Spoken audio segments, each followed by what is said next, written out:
Da-na-na, Sports Mafia! Hey everybody, man, big day yesterday. Not only did we have a full slate of football games, we had 16 football games because it's week 17. Everybody plays on Sunday. But a huge game out of the NBA, which I'm going to talk about first. Let's start with basketball. All right, so my guy, everybody probably knows by now I'm a Warriors fan. Steph Curry dropped 62 points. And the best part was, I was watching that stupid Eagles football game. I'll get to that later. And I look at my phone, and all of a sudden I'm like, oh, the Warriors are up by 12 on the Blazers at halftime. So I switch it, and I start watching Warriors second half. And man, Steph went crazy. Draymond Green helped by playing some great defense and dishing the rock. But this was Steph Curry's 7th 50-plus point game. Okay, so he had 45 at the end of three quarters. And Steve Kerr did the Phil Jackson thing, which he used to do with Kobe Bryant, was he didn't bring him in until 6 minutes left of the fourth quarter. Now, I used to remember you'd watch Phil Jackson like, put in Kobe, what are you doing? You guys are losing to the Spurs. Kobe would come in, pop, pop, pop. So anyways, so Steph comes in with 6 minutes left and just bow, bow, bow.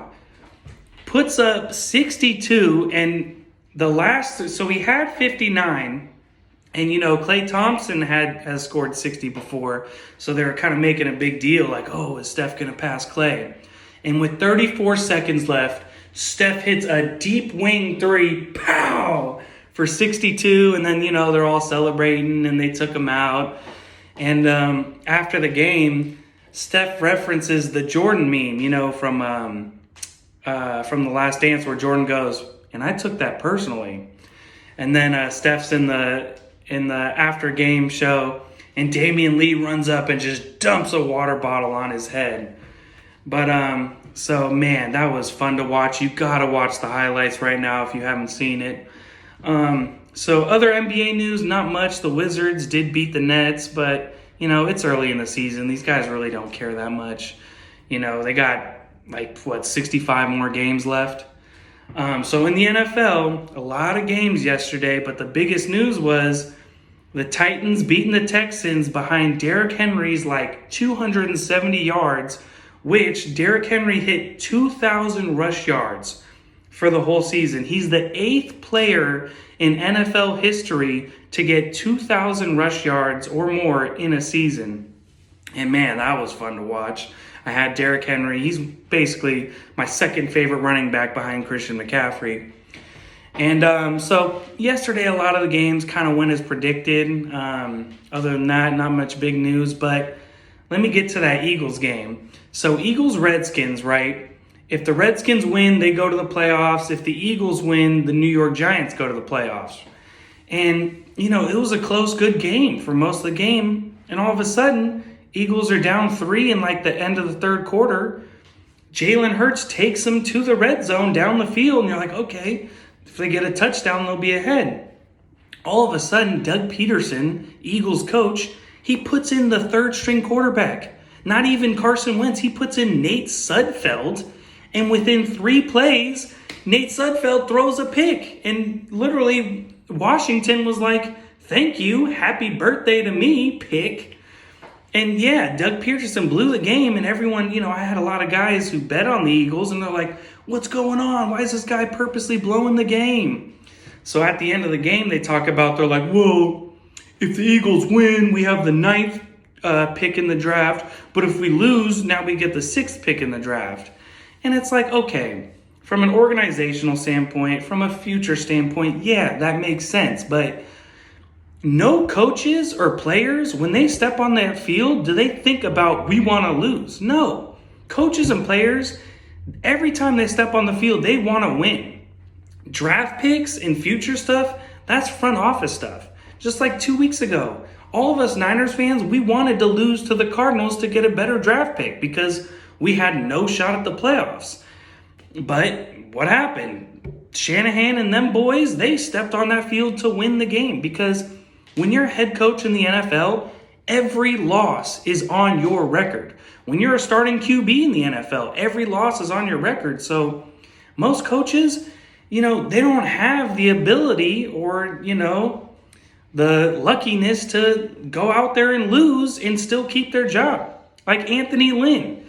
The guy did not do a bad job coaching the Chargers this year. They didn't have that good of a team, and they just fired him. You know what I'm saying? So I just want to say Doug Pederson, he's lucky to be able to go out there and purposely lose a game and still keep his job. So college football, if you guys didn't see it, Ohio State, they got their revenge against Clemson.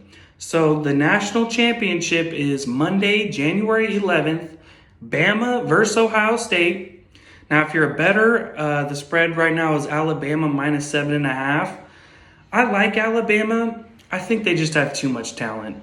I mean, Ohio State is going to have to play a solid, no turnovers game to beat this Alabama team. I mean, listen to this. Alabama has 2 wide receivers that are going to get drafted in the first round, Waddell and Devonta Smith. Their quarterback will get drafted. Unless he throws 5 interceptions in this game, Mac Jones is going to get drafted in the first round. And then they have Najee Harris, guaranteed top 3 running back in college football. He's actually my number 1. If I had to rank the running backs in college football, I'd have Najee Harris, Alabama, 1. Trey Sermon, Ohio State. So we're going to have the 1 and 2 running backs playing against each other. Trey Sermon, Ohio State, number 2. Travis Etienne from Clemson, number 3. Now, PFF ranked Travis Etienne number 1. That's probably because he has a multitude of, he's a great catcher and runs good routes and all that. But, man, Najee Harris is a freak. And I mean that with the most compliment possible. The guy, he has straight boomstick. He runs over dudes. He jukes dudes. And he jumps over dudes. And he's actually a really good blocker, too. So that's going to be a great game. A week from today, Bama versus Ohio State. So now moving on to college basketball. The biggest news is that they're going to play the Final Four in Indiana. There's been a lot of college basketball games getting canceled due to COVID. But they're doing a really good job at filling teams up. So if this team has no COVID and they're supposed to play this team with a bunch of COVID, they'll try to find. They've been doing a good job of finding another game to play for the teams that are healthy and not sick and so on. UFC, we got 12 more days to the Holloway fight. We'll go over those closer to the fight. MLB, basically none of these teams are doing anything. And I think MLB has grown to become the worst free agency in all the sports. These teams, and you know what? There's a lot of blame game. The players are blaming the union, and the union is blaming the GMs, and the GMs are blaming the players. But really, it's if you're a GM of an MLB team, you should be trying to make your team better. You should be going to these players saying, look, we want you. We're willing to pay this. And it's so slow because, these players are I don't care. I'm going to wait for the best offer. And so instead of everybody blaming, these guys blame them, these guys blame them. No, these GMs should be cashing out for these dudes and trying to make their teams better. And that's why I'm giving the most props to the San Diego Padres GM, because from a whole view of the MLB, he's the only one really doing stuff. Honestly, if anyone from the Padres is listening, I would love to work for you guys. Okay, give me a scouting job, man. I'll be out there every day scouting these guys for y'all because I love what they're doing at the Padres. And then even Trevor Bauer, the number 1 free agent right now, he says, I love San Diego. So I wouldn't even be surprised if the Padres picked up Trevor Bauer too, just because they're the only ones doing stuff. So that being said, hopefully the MLB gets it in gear. And to let everybody know, I'm going to have some Sports Mafia Sweatshirts coming out. It's got a dope Mafia logo, and it says sports at the top. The sweatshirts are coming in Carolina blue, just because I love that color. I'm a lightweight bandwagon UNC fan. So if you're interested in the sweatshirts, add my Instagram, Sports Mafia 8 or Sports Mafia the Ocho. Just kidding. It's just Sports Mafia 8. No periods, no underscores, none of that. And hope you guys have a wonderful day. Thank you.